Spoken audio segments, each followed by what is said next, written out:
ஈரோடு மாவட்டம் பெருந்துறையில் கூட்டாளிகளுடன் பதுங்கியிருந்த நெல்லை மாவட்ட பிரபல ரவுடியை துப்பாக்கிச்சூடு நடத்தியும் விரட்டியும் தனிப்படை போலீசார் கைது செய்தனர். விடியா ஆட்சியில் ரவுடிகள் அட்டகாசம் அதிகரித்துள்ளதால் பொதுமக்கள் அச்சமடைந்துள்ளனர்.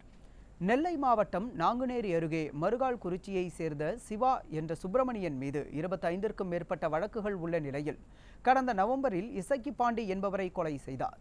இந்நிலையில் பிரபல ரவுடி சிவா என்ற சுப்பிரமணியனை பிடிக்க தனிப்படை போலீசார் தேடி வந்த நிலையில் ஈரோடு மாவட்டம் பெருந்துறை அருகே கொல்லம்பாளையம் பகுதியில் கூட்டாளிகள் முத்து, மணிகண்டன், சூர்யா, வசந்தகுமார் மற்றும் இசக்கி பாண்டி ஆகியோருடன் பதுங்கியிருப்பதாக தகவல் கிடைத்தது.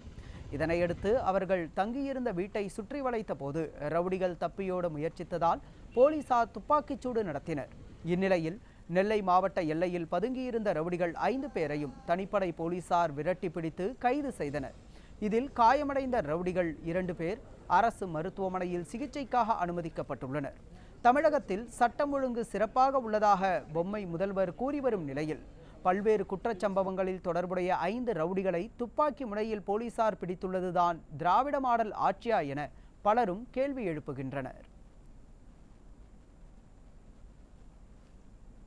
ஈரோடு மாவட்டம் பெருந்துறை அருகே பதுங்கியிருந்த நெல்லையைச் சேர்ந்த பிரபல ரவுடி சிவாவை பிடிக்க முயன்ற போது துப்பாக்கிச்சூடு நிகழ்ந்த வீட்டில் தடயவியல் நிபுணர்கள் தடயங்களை சேகரித்தனர். பின்னர் வீட்டின் உரிமையாளரான ஸ்ரீரங்கசாமி என்பவரிடம் பெருந்துறை போலீசார் விசாரணை மேற்கொண்டனர். அப்போது பெண் ஒருவர் வீடு வாடகைக்கு கேட்டதாகவும் 10 தினங்களில் முன்பணம் தருவதாக குடியேறியதாகவும் தெரிவித்தார். இவங்க கேட்டது ஒரு லேடிஸ் கேட்டாங்க. லேடிஸ் கேட்டதையும் எங்கள் வீட்டில் நான் இல்லை, எங்கள் பொம்பளை கொடுத்துட்டாங்க. கவிதா ஆச்சு பார்த்தீங்களா. அப்புறம் ரெண்டாவது அவங்க அட்வான்ஸும் ஆதார் கார்டு கேட்டதுக்கு நான் ஊருக்கு போயிட்டு 15 நாள் கழிச்சு கொண்டாந்து தரணுங்க அப்படின்னு ஒரு 2 நாளைக்கு முன்னே கூட கேட்டிருக்காங்க. கேட்டதுக்கு நான் ஊருக்கு போயிட்டு கொண்டாந்து தரணும்னு சொல்லியிருக்கேன். இவ்வளோ தான் சார் நடந்தது. எவ்வளோ நாளாக குடியிருக்காங்க? 15 நாளாக சார். எத்தனை பேர் குடியிருக்காங்க? 2 பேர் தான் சார் இருந்தாங்க. ஆனால் நேரத்துக்கு இருந்தது நம்மளுக்கு தெரியல.